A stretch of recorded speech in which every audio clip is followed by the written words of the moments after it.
I think it just continues to illustrate what the majority feels. We are at a place where we feel like the proposals the leagues have sent haven't been good ones. And, we want to continue to fight for what we know we deserve. And we hope that at some point the league decides to have that same, sentiment towards us as well through the proposals that they. That's Alysha Clark, Vice President of the WNBA Players Association, speaking with Malika Andrews on NBA Today. And if you listen closely to what she's actually saying, there's nothing new here. No breakthrough, no progress.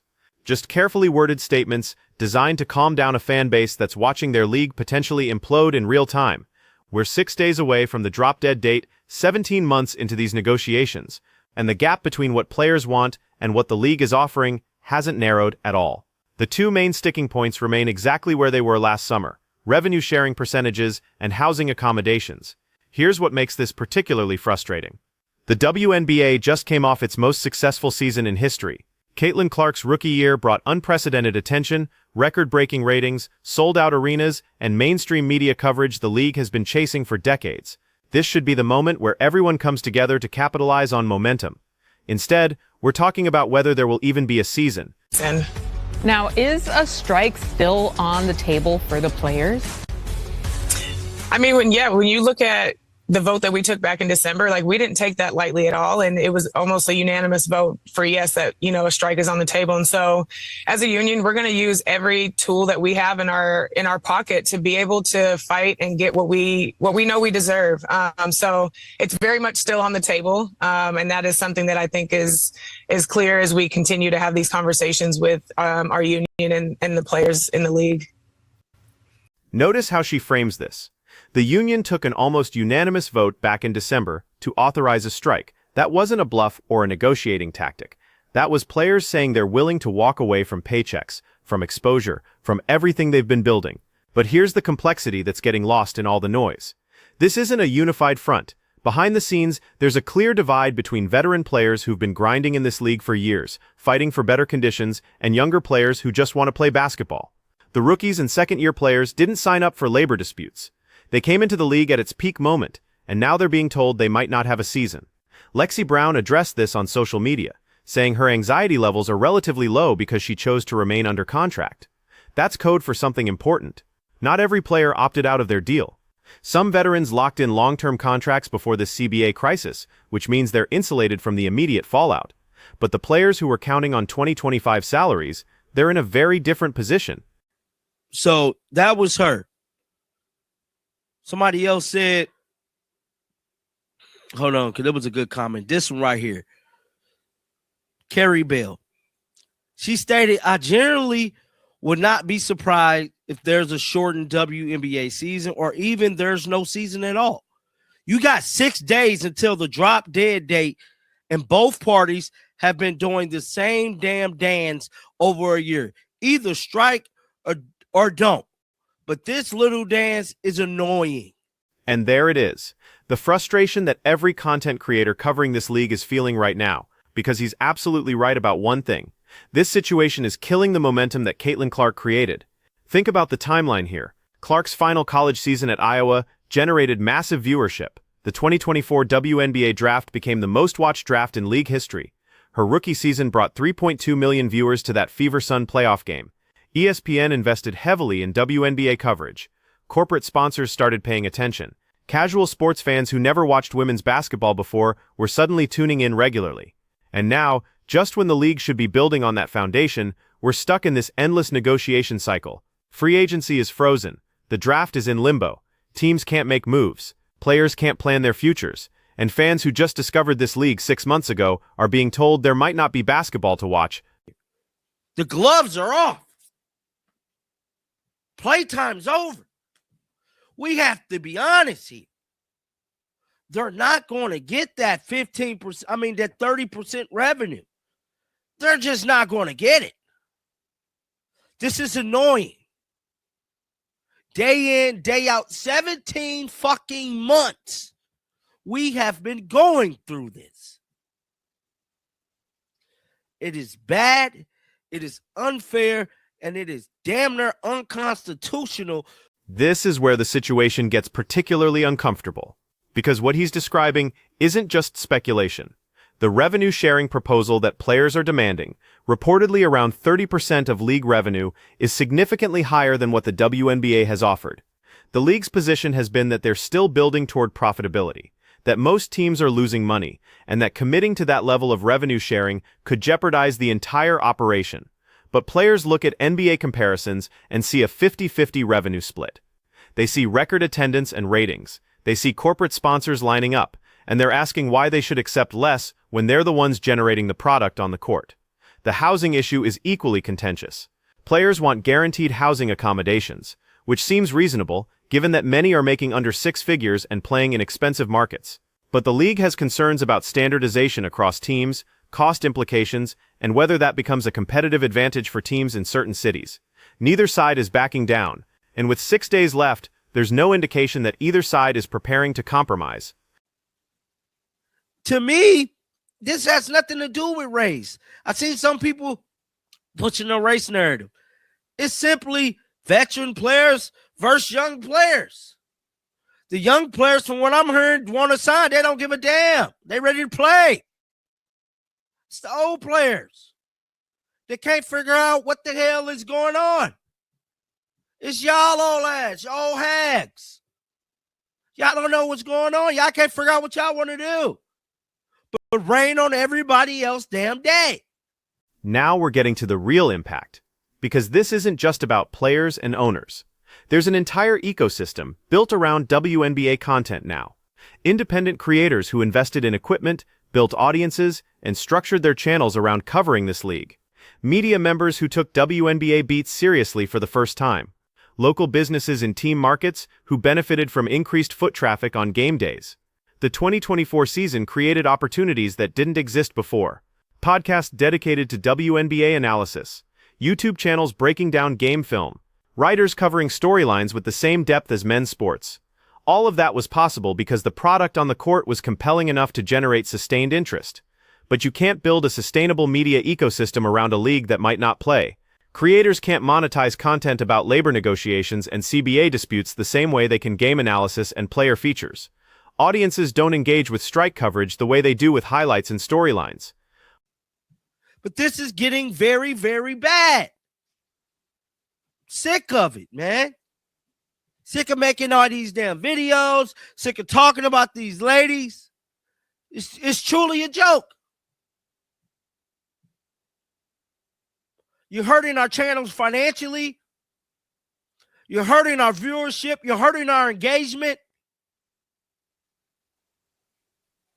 This is very bad. A lot of content creators, we ain't backed by no ESPN. We ain't backed by people. Certain people like Rachel got a backing, but us independent creators, we're hurting. The financial reality for independent creators is stark. Channels that grew their subscriber base during Clark's rookie season were planning to capitalize on year two. They invested in better production quality, hired editors, structured their content calendars around the WNBA schedule. Some creators turned this into their primary income source. Now they're facing a situation where their entire business model might disappear for a season. Unlike established sports media personalities with diversified platforms, independent creators are vulnerable. They don't have the backing of major networks. They can't pivot to other sports as easily. Their audiences came specifically for WNBA content. And here's what makes it particularly frustrating from a creator perspective. The 2024 season proved there was an audience hungry for this content. The algorithm rewarded WNBA videos. Engagement was strong, growth was consistent, everything was trending in the right direction. A work stoppage doesn't just pause that momentum, it potentially destroys it, because audiences that took months to build can disappear in weeks if there's nothing to cover. Because y'all can't get a deal done. Get down in the comment section. Let me know y'all thoughts about this one. Keep them bells on, and I'm going to continue to... So where does this leave us with 6 days remaining before the deadline? Let's break down what's actually at stake here, and why this situation is more complicated than either side wants to admit. First, the player's position. They're not wrong to fight for better compensation. The WNBA has operated for 28 years, and player salaries remain a fraction of what male athletes earn in comparable leagues. The maximum salary in 2024 was around $240,000. For context, that's less than the NBA's minimum salary. Veterans who've dedicated their careers to this league have watched it grow while their compensation stayed relatively stagnant. They've played overseas in the offseason just to make a livable income. They've dealt with substandard travel conditions, inadequate facilities, and minimal media coverage for most of their careers. Now finally, the league is getting attention. Ratings are up, attendance is up, sponsorship deals are increasing. From the players' perspective, this is their moment to secure the compensation structure they've been fighting for. If they don't get it now, when the league has momentum, when will they ever get it? The revenue-sharing demand makes sense from that angle. They're not asking for charity. They're asking for a percentage of the revenue they generate. And they're willing to tie their compensation directly to league performance, which means if the WNBA grows, they grow with it. That's actually a more sustainable model than fixed salaries that don't scale with success. The housing issue is about basic working conditions. These are professional athletes who shouldn't have to worry about finding affordable housing in expensive markets during the season. Guaranteed housing would allow players to focus on basketball rather than logistics. It would level the playing field between teams in different markets, and it would signal that the league values player welfare beyond just game performance. But here's the league's perspective, and it's more complicated than players sometimes acknowledge. The WNBA still operates at a loss. That's not propaganda or negotiating posture. That's financial reality confirmed by multiple sources. The league is subsidized by the NBA, which has poured hundreds of millions into keeping it operational. Most individual teams lose money annually. The business model hasn't achieved profitability yet, despite recent growth. So when players demand 30% of revenue, the league looks at the actual numbers and sees a proposal that could bankrupt teams. Revenue isn't profit. The WNBA generates revenue, yes, but expenses are high. Travel costs, facility rentals, staff salaries, marketing, production costs for broadcasts, all of that comes out before anyone sees profit. Committing to revenue-sharing percentages when the league isn't profitable yet means ownership groups would be absorbing even larger losses. The counter-argument from the league's side is that they need time to build toward sustainable profitability before committing to aggressive revenue sharing. They point to expansion fees from new teams, growing media rights deals, and increasing sponsorship revenue as signs they're moving in the right direction.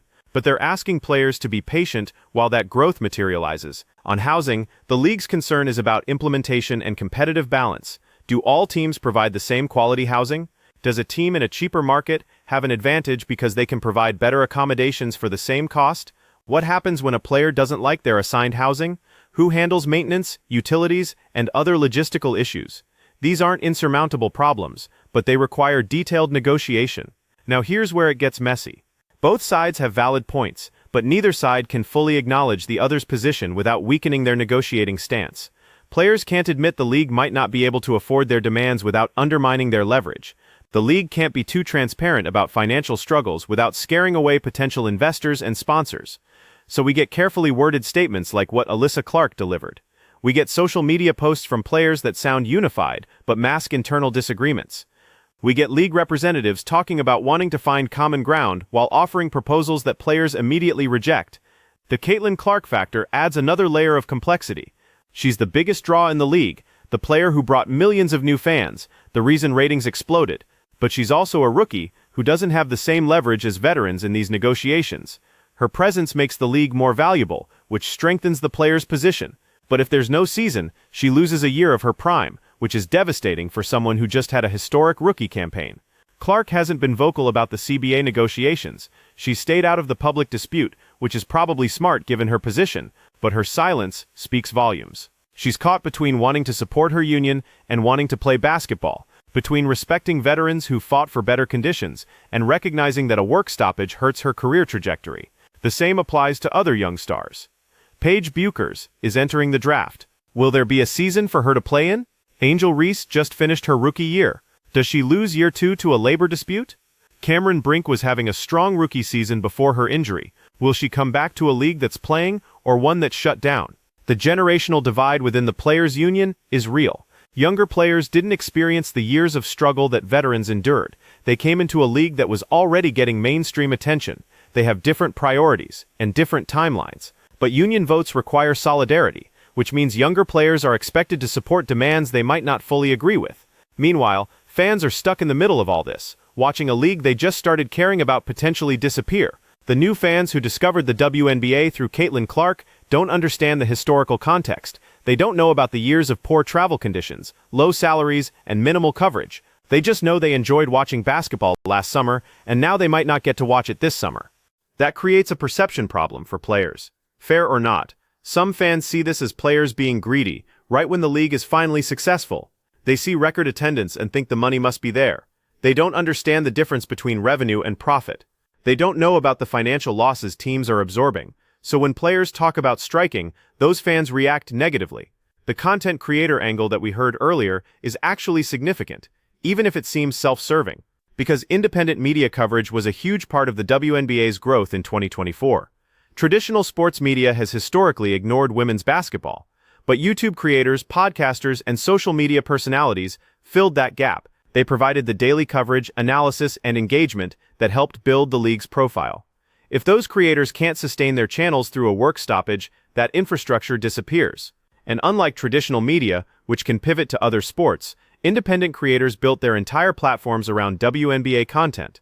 Losing them means losing the grassroots media ecosystem that helped drive the league's recent growth. 6 days from now, we'll know whether there's going to be a 2025 WNBA season. Either the two sides will find compromise, or players will strike, or the league will lock them out. There's no middle ground at this point. The deadline is real, and both sides know it. If there's no season, the damage will be significant. New fans will move on to other sports, sponsors will reconsider their investments, media partners will question their commitments, and most importantly, players will lose income they can't afford to lose, while the league loses momentum it spent 28 years trying to build. If there is a season, it means one side blinked. Either players accepted less than they wanted, or the league offered more than they thought they could afford. Either way, there will be resentment that carries into the season. Players who feel they didn't get fair compensation won't forget. A league that feels it was forced into an unsustainable deal will look for ways to claw back concessions later. The ideal outcome is a genuine compromise, where both sides feel they got something meaningful. But that requires good faith negotiating that hasn't been evident so far. It requires both sides prioritizing the league's long-term health over short-term wins. And it requires leadership willing to make tough decisions that might upset their constituencies. So what should happen? In an ideal world, players would get significant salary increases, improved housing accommodations, and a revenue-sharing structure that scales with league growth. The league would get cost certainty, a reasonable timeline to achieve profitability, and protection against catastrophic financial losses. Both sides would commit to transparency about finances so everyone understands the real numbers. And they'd agree to regular renegotiation points so the deal can evolve as the league grows. But we don't live in an ideal world. We live in a world where labor negotiations are messy, where both sides posture for advantage, and where deadlines sometimes pass without resolution. We live in a world where a league that just had its best season ever might not play next season because the people who benefit most from its success can't agree on how to share that success. The clock is ticking. 6 days to figure out what 17 months of negotiating couldn't solve. 6 days to decide whether the WNBA builds on its momentum or squanders it. 6 days to determine whether Caitlin Clark's second season happens or whether her rookie year becomes a brief moment of what could have been. This isn't about taking sides. Both players and the league have legitimate concerns. This is about recognizing that sometimes everyone can be right about their individual positions while still being wrong about the bigger picture. Because if there's no season, nobody wins. Players don't get paid. The league doesn't grow. Fans don't get basketball. Creators don't have content. Sponsors don't get exposure. And all the momentum from 2024 evaporates. So here's the question I'll leave you with. If you were in charge of these negotiations, what would you do? Would you tell players to accept the league's current offer and play? Would you tell the league to meet the players' demands even if it means operating at bigger losses? Or is there a creative solution nobody's considering? Drop your thoughts in the comments because honestly, I'm curious if anyone out there has an answer that actually works for both sides.